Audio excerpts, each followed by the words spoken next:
표구된 휴식. 얘가 기존의 2007 개정 교육과정에는 고등학교 교과서에 실렸던 작품이야. 그래서 당시 애들은 좀 익숙하게 봤었는데 이후에는 등장한 적이 거의 없는.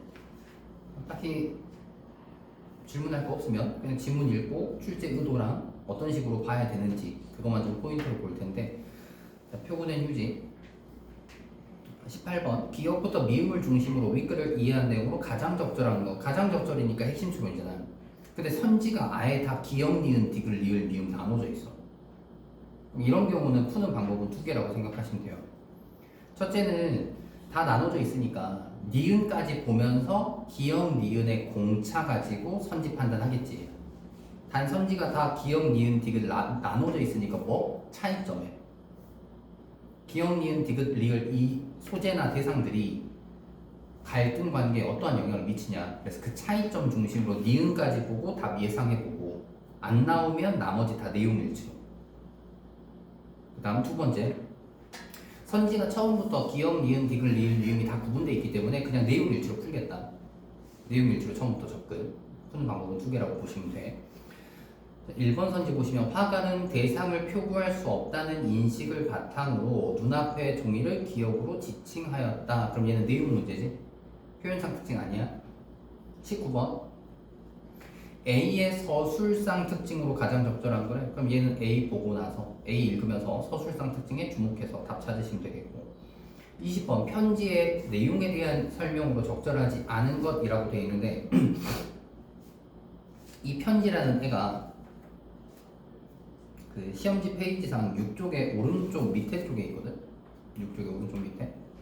그럼 얘가 쓰이는 단락까지 보고 나서 푸시면 되겠지. 쓰이는 단락까지. 그리고 답 안 나오면 뒷부분 또 읽으면서 다시 푸시면 되겠고. 21번 보기를 참고하여 윗글을 감상한 내용으로 적절하지 않은 것. 얘가 해석의 틀. 표구된 휴지에서는 외화인 화가의 이야기에 내화인 청년의 이야기 또 다른 내화인 편지 내용들이 연결되거나 삽입된다. 외화와 내화가 연결될 때 한 문단 안에서 이어지거나 지시 표현을 사용하여 서술 시점과 시공간적 배경이 다른 두 이야기를 연결한다. 그럼 이거 초점 맞춰서 읽으래. 외화에서 내화로 넘어올 때 지시 표현. 그래서 시점하고 시공간이 어떻게 달라지는 건지. 그러니까 다른 걸 어떻게 연결하는 거잖아. 그러니까 무엇이 다른데 걔가 어떻게 연결되는지를 초점 맞춰요. 외화, 내화. 외화에 또 다른 내화가 삽입될 때는 편지의 내용과 형태에 대한 화가의 흥미와 관심이 드러난다. 또한 유사한 의미의 표현을 통해 화가가 떠올린 편지의 내용을 보여주기도 하고 거듭 제시된 내용을 통해 화가가 편지를 감상하며 그 의미를 되새기고 있음을 알려주기도 한다. 저번 시간에 여기다가 했던 것 같은데 원래 일반적인 액자식 구성이면 이렇게 되는 거야.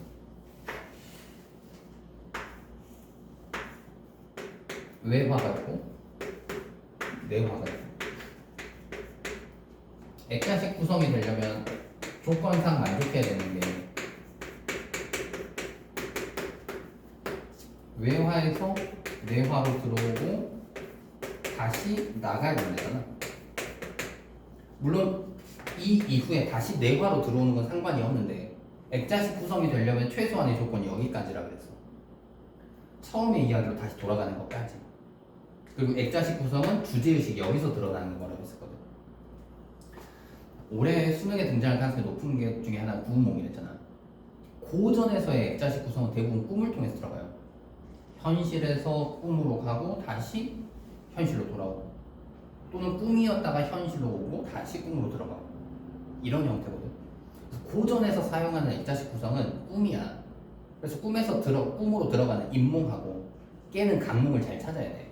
구운몽 설명할 때 다시 할 거긴 한데 이게 액자식 구성이고 이 작품에서는 지금 요 얘기를 하고 있단 말이야.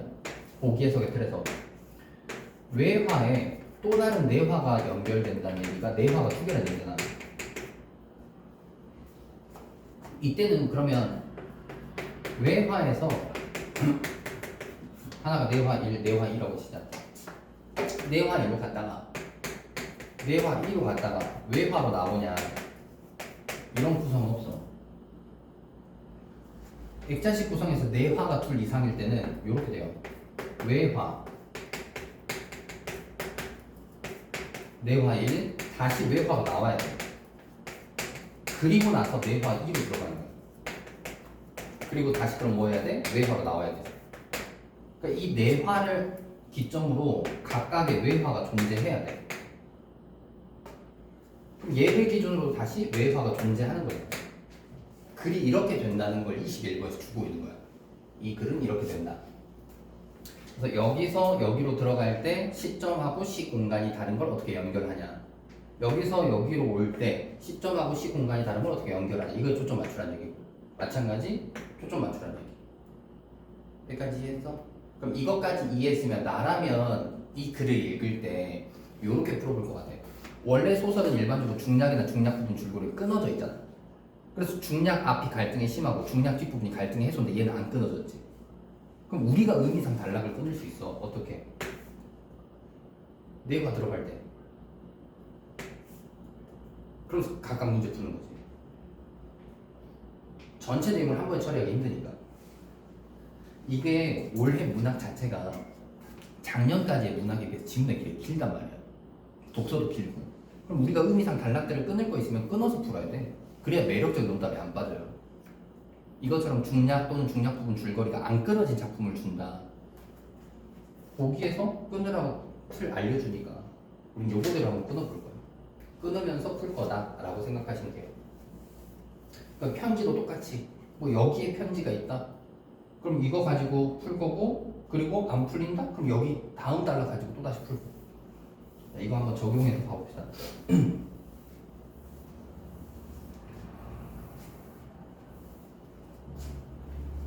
이범선의 표구된 휴지. 그거 표구할 수 있겠지. 표구 그래 그야 할 수 있겠지. 창호지니까. 난 그런 걸 잘 모르지 않나.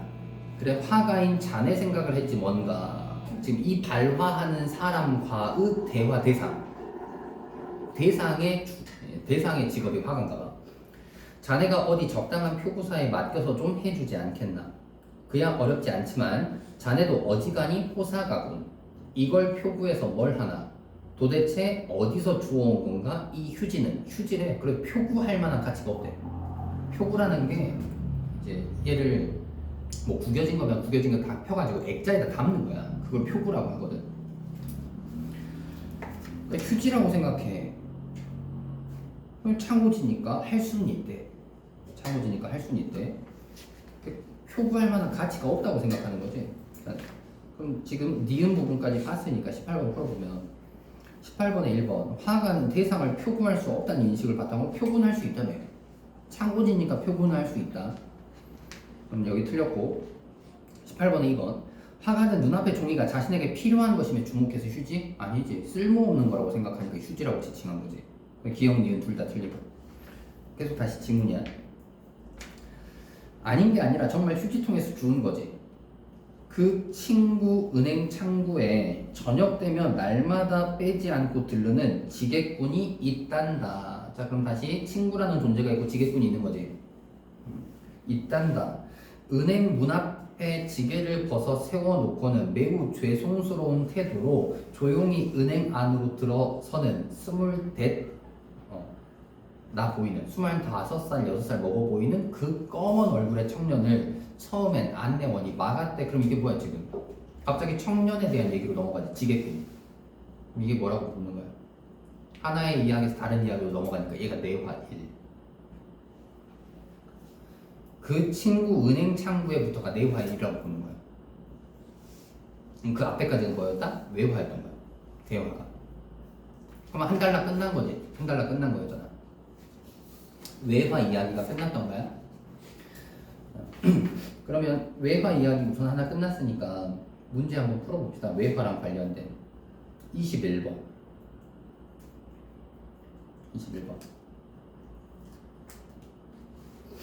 자, A에서 지게꾼이 있단다라고 들었음을 서술한 뒤에 은행에 안내원이 막았다는 B의 첫 문장을 서술했지.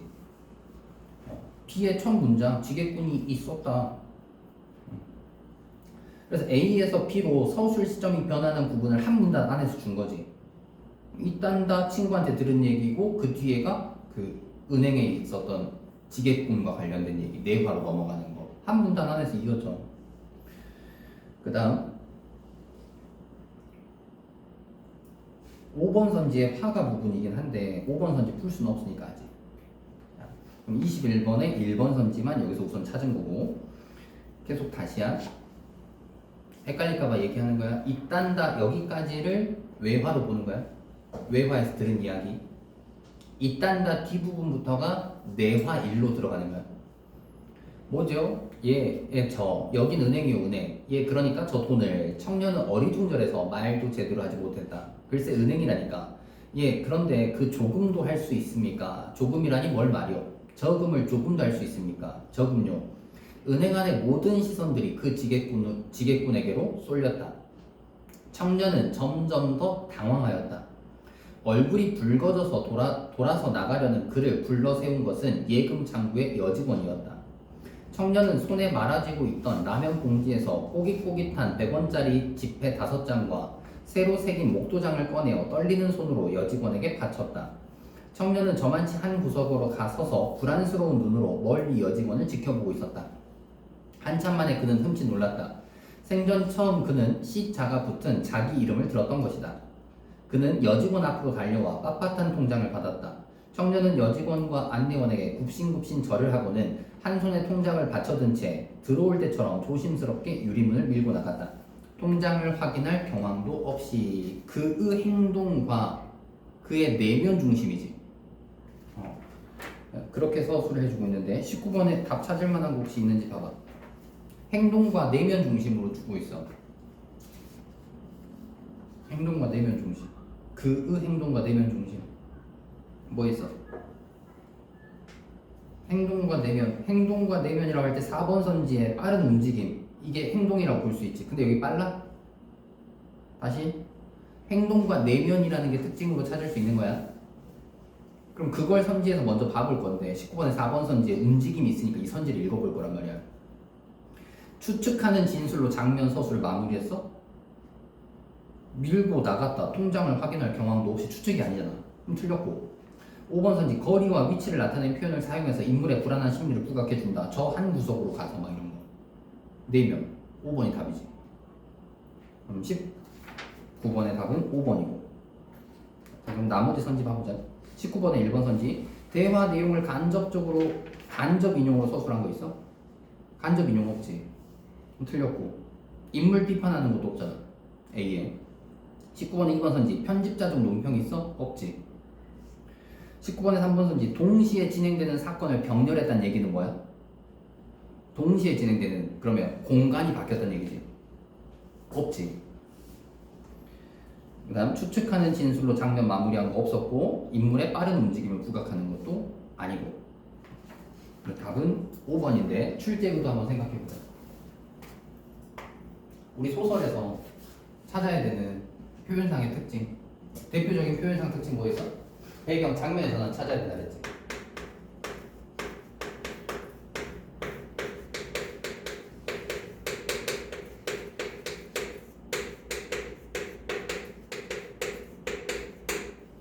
배경 장면에서는 찾아야 된다. 시간이 바뀌고 공간이 바뀌는 거 찾아야 된단 말이야. 근데 이때 시간이 바뀌는 거 기준으로는 순행이냐 역행이냐 찾아야 된다 그랬었잖아. 이거 찾아야 되는 거. 그 다음 시에 비해서는 반어와 역설이 적지만 반어나 역설이 등장하는 경우 걔가 답이 되는 경우가 많아서 반어 역설 찾아야 돼요. 여기까지 시에서 찾아야 되는 거랑 똑같지? 그 다음 시는 객관적 상관물 찾는 건데 객관적 상관물. 소설은 객관적 상관물 대신에 뭐 찾는 거랬니? 시점 찾아야 된다잖아.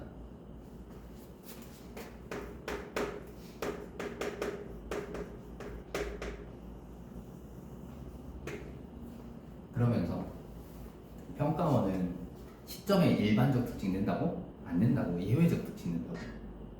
그래서 예외적 특징 나오면 걔가 답일 거라고 생각을 했었잖아. 시점에 일반적 특징과 예외적 특징 한번만 빨리 보고 넘어가자. 1인칭 주인공, 1인칭 관찰자, 3인칭 관찰자, 전지적 작가. 이 구분은 이제 할 줄 알지. 작품 속에 나란 인물이 있고 나란 인물이 없는 상태.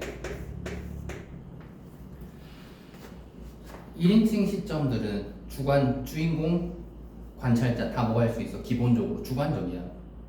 1인칭 주인공이면 내가 겪은 사건에 대해서 나의 평가가 드러나.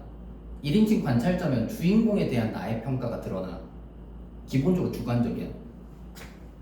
그럼 얘네는 예외적인 게 뭔가? 객관적일 때 예외적인 거지. 그래서 이 시점을 사용하는데 객관적이다. 그럼 걔가 예외적 특징.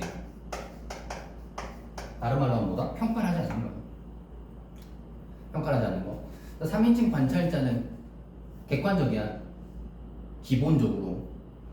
나란 인물이 없는 상태에서 관찰만 해야 되니까 여기다 카메라 갖다 놓고 그 카메라에 찍힌 모습을 보여주는 거랑 똑같단 말이야.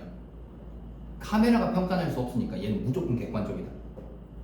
그럼 카메라가 평가하는 예외적인 거 있어? 없어. 그래서 수능에서는 또는 평가원에서 출제하는 6월, 9월 수능은 3인칭 관찰자를 내지 않는다고.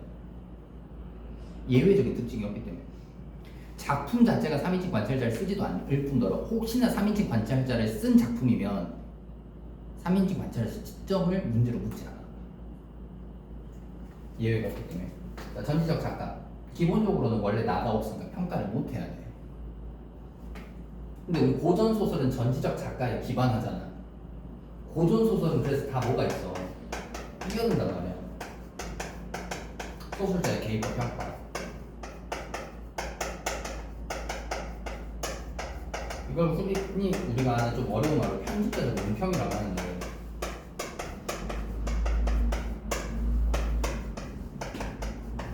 다시 개념적으로 생각해봐.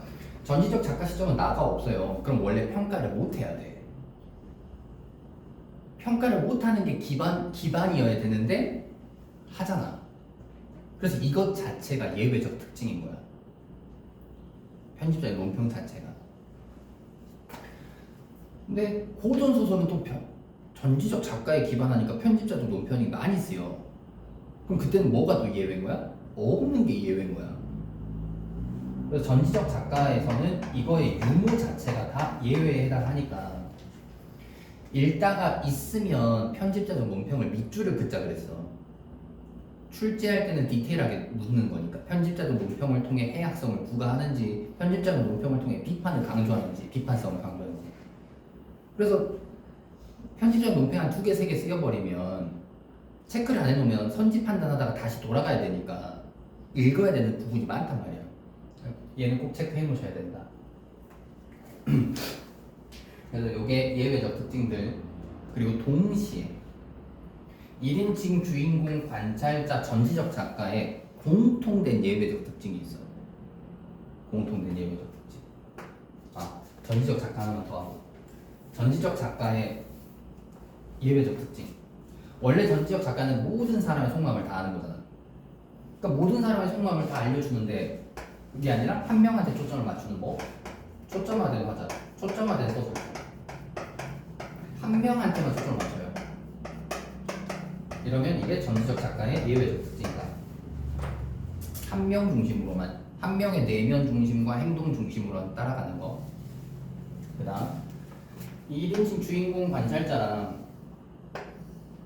전지적 작가 시점에 공통된 예외적 특징이 뭐냐면 1인칭 시점은 서술자 중심으로 전개하는 거지. 서술 중심. 전지적 작가 같은 경우도 서술자가 중심으로 전개할 수 있는 거잖아. 근데 서술자 중심 전개가 아니라 뭘 하냐면 인물들의 대화와 행동을 통한 전개를 해요. 줄글로 서술하는 것보다 대화와 행동 중심으로. 그럼 이게 뭔데? 간접적 전개. 서술자가 직접 알려줘. 얘 착하다, 나쁘다, 평가하고. 그럼 얘는 뭐다? 주관적. 직접적 평가고 직접적 전개. 얘는 뭐다? 간접적. 요거. 실제 19번이 이 출제 의도라고 생각하면 돼. 다시 봐봐. 19번의 2번 선지. 지금 여기가 외화가 나와 뒷부분에 가면 정확히 알 수 있어. 외화에 나란 인물이 나오거든. 외화가 1인칭 시점이야. 그리고 뒷부분 보면 내가 이 표구된 휴지를 가까이 하는 거라서 주인공 시점이야. 뒷부분 보면. 그럼 외화는 1인칭 시점인데 내화는 어떻게 돼 지금? 전지적 작가지. 내화에 나란 인물이 없잖아. 나란 인물이 없는 상태에서 그 인물 이제 뭐 인물에 대해서 관찰해주면서 전개해준단 말이야. 그럼 다시 내화가 전지적 작가인데 19번에 이거 봐봐. 편집자도 물음표 있냐 없냐 이거 묻는 거잖아. 이거 출제 의도 평가원 요거 낸단 말이야. 그 다음 19번에 3번 선지 동시에 진행되는 사건 이게 뭔데? 장면의 전환 시간이 바뀌었냐고. 아 미안하다. 시간은 그대로 공간이 바뀌었냐고. 장면 전환 묻는 거야. 이해했지? 19번에 5번 거리와 위치를 나타내는 표현을 사용하여 인물의 불안한 심리를 부각해준다. 이게 뭔데? 불안한 심리. 전지적 작가의 특징으로서 그 인물 맞지? 근데 거기에 뭐야? 한 명한테 초점 맞춰준 거야. 지게 초점화된 화자 얘기하는 거야. 그래서 요거 꼭 기억하셔야 된다. 평가원이 사용하는 방식이 정해져 있거든. 그래서 요거 그렇게 어려운 문제는 아니었고 평가원에서는 이런 걸 계속 사용한다. 이것만 아시면 돼요. 출제 의도 자체가 그렇다. 다시 계속 지문으로 갑시다. A 바로 다음 날부터 그 청년은 매일 저녁 무렵이면 꼭꼭 들렀다. 하루에 200원 혹은 300원 또 어떤 날은 500원. 그의 통장에는 입금만 있고 출금란은 비어 있었다. 이제는 제법 안내원과는 익숙해졌으나 여직원 앞에서는 여전히 얼굴을 붉히며 수고를 끼쳐서 대단히 죄송하다는 표정 그대로였다. 그러던 어떤 날이었다. 그날은 여느 날보다 조금 일찍 청년이 은행을 들렀다. 오늘은 일찍 오셨네요. 얼마 넣으시겠어요? 여직원이 미소로 물었다. 예, 기계 오늘은 좀. 청년은 무언가 종이 뭉텅이를 들고 머뭇거렸다. 왜요? 이거 정말 죄송합니다. 이거 얼마 되지도 않는 걸 동전으로. 그동안 저금통에 넣었던 걸 오늘 깨었죠. 길에 여기 이렇게. 청년은 종이에 싼 것을 내밀었다. 아이 많이 모으셨네요. 죄송합니다. 정말 이거. 청년은 뒤통수를 긁적이며 언제나 그가 서서 기다리는 구석으로 간다. 이게 바로 그 지게꾼 청년이 동전을 싸가지고 온 종이지. 친구는 내 손에 그 편지를 가리켰다. 그럼 이게 다시 뭐야? 외화로 오는 거야. 지금 이 부분 이게 바로 여기 파트부터가 외화로 다시 돌아온 거야. 자 그러면 아직 편지의 내용은 알 수 없으니까 20번은 풀지 못하는 거지. 아직 편지의 내용은 알 수 없으니까 20번 풀지 못해. 21번 한번 풀어볼 거야. 21번에 2번 선지 구석으로 갔다라고 마무리하고 이게로 A를 다시 이어간 것은 그래서 이게 해가지고 외화로 왔지. 외화로 다시 온 것까지 맞아. B에서 A로 시간적 선우가 역전되면서 이어지는 부분을 지시 표현을 사용하여 다시 연결한 것이군. 자, B에서 A로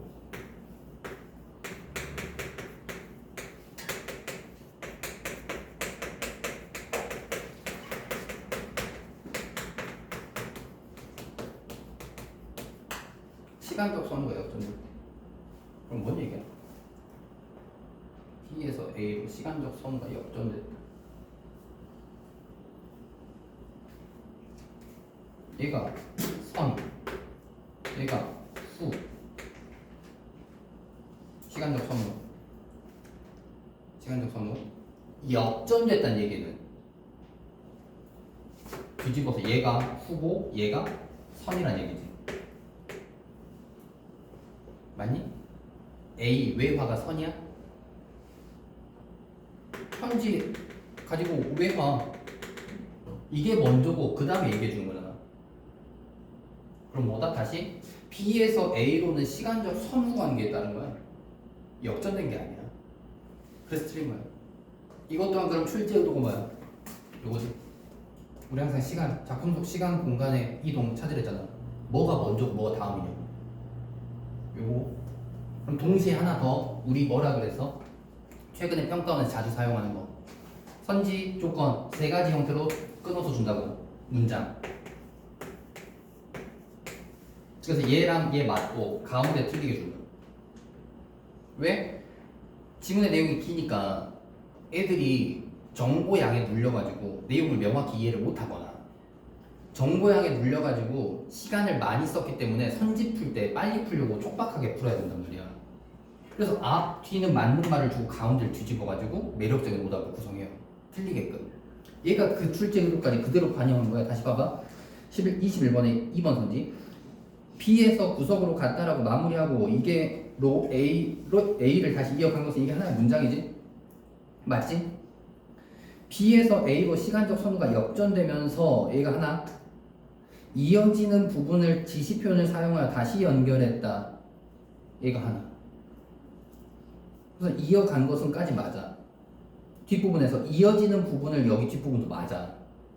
가운데 걸 바꾼 거야.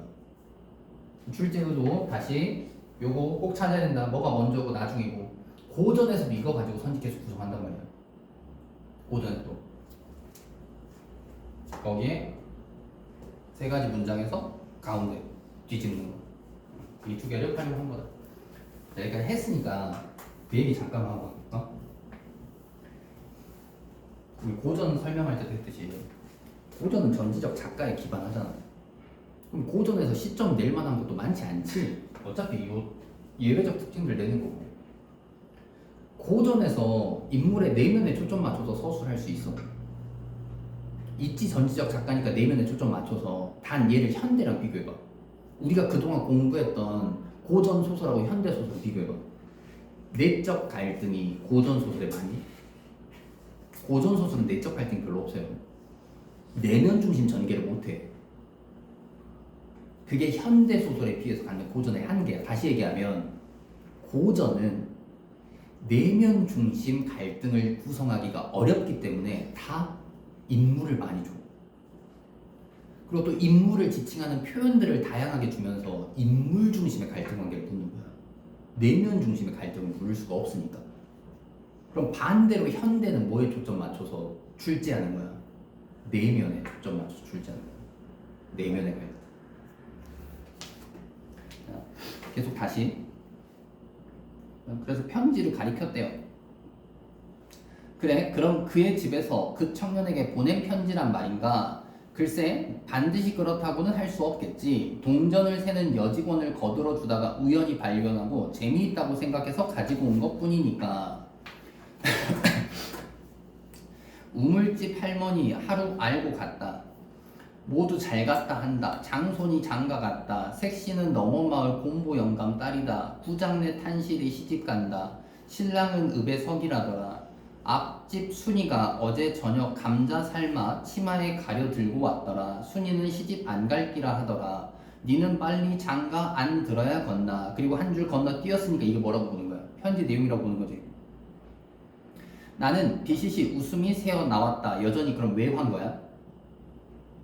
나라는 존재가 있는 거. 편지 내용도 그렇고 친구의 장난기도 그랬다. 어쨌든 나는 그 창호지를 아는 표구사에 맡겼다. 그게 어떤 편지냐고 묻는 표구사 주인한테는 굉장한 겁니다. 이건 정말 국보급입니다 하고 얼버무렸다. 표구사 주인은 머리를 갸웃거렸다. 그 후 나는 그 창호지 편지를 감감히 잊어버리고 있었다. 그런데 은행 친구가 어느 외국 지점으로 전근이 되었다.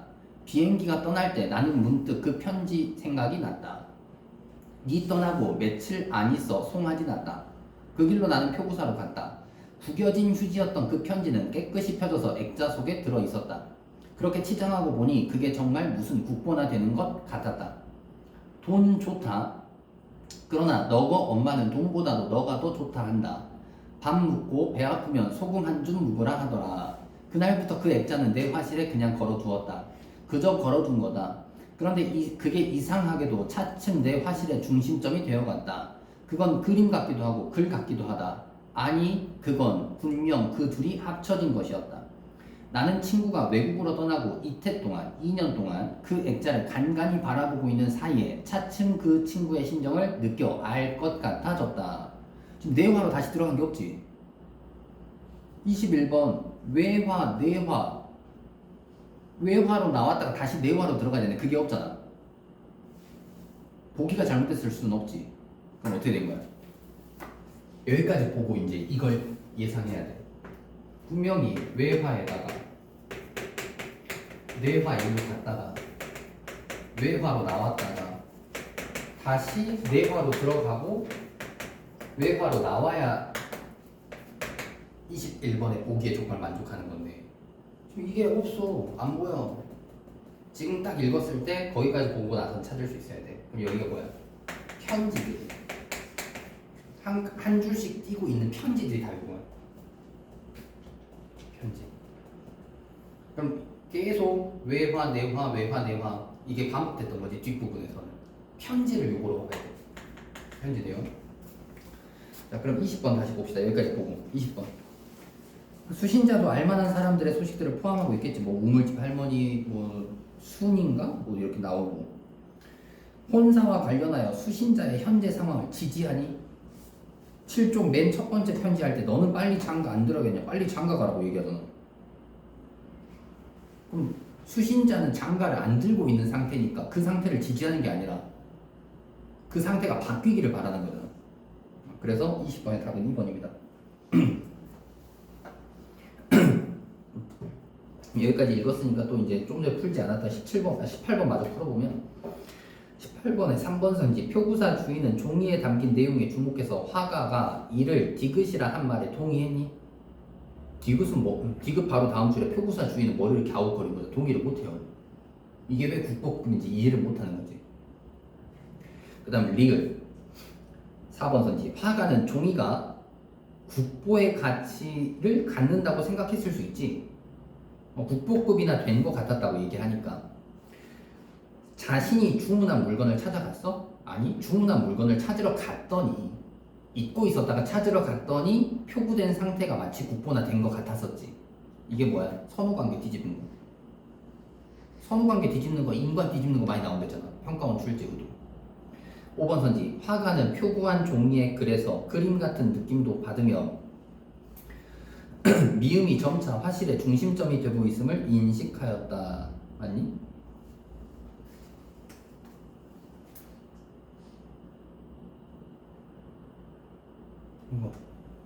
우선 미음 바로 다음 줄에서 뭐라 그랬냐면 내 화실의 중심점이 되어 갔다며.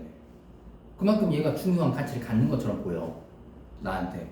그리고 그림 같기도 하고 글 같기도 하다며. 맞네. 그래서 18번에 답은 5번. 그렇게 하시면 되겠고, 그리고 이제 마지막 그 편지에 다시 한번 나옵니다. 네 무슨 주변에 고기 묵었나, 콩나물 묵어라, 참기름이나 많이 쳐서 묵어라, 순이는 시집 안 갈기라 하더라, 니는 빨리 장가 안 들어야겠나. 그래서 다시 나오는 거지. 편지 내용 중에 유일하게 반복되는 게 뭐야? 순이와 장가에 대한 얘기지. 그럼 그게 편지에서도 중요하게 출제되는 포인트겠구나 라고 생각하시면 되겠고, 그 중에 답이 수신자의 결혼 상태였으니까 장가. 그렇게 보시면 될 것 같아. 18번부터 21번까지 풀었고 출제 의도 꼭 확인하시고, 이거 의도를 잘 확인하고 있으면 혹시나 지문이 어려워서 선지 판단하기 까다로운 상황이더라도 답은 매끄럽게 찾을 수 있어. 이번 6월 모의고사 설명할 때 초기에 그랬잖아. 지문의 길이가 다시 방대해지는데 선지는 깔끔해진다고. 답 찾기는 깔끔해진 상태가 된다. 이거 기억하시면 될 것 같아. 그 다음에 이제 독서 파트인데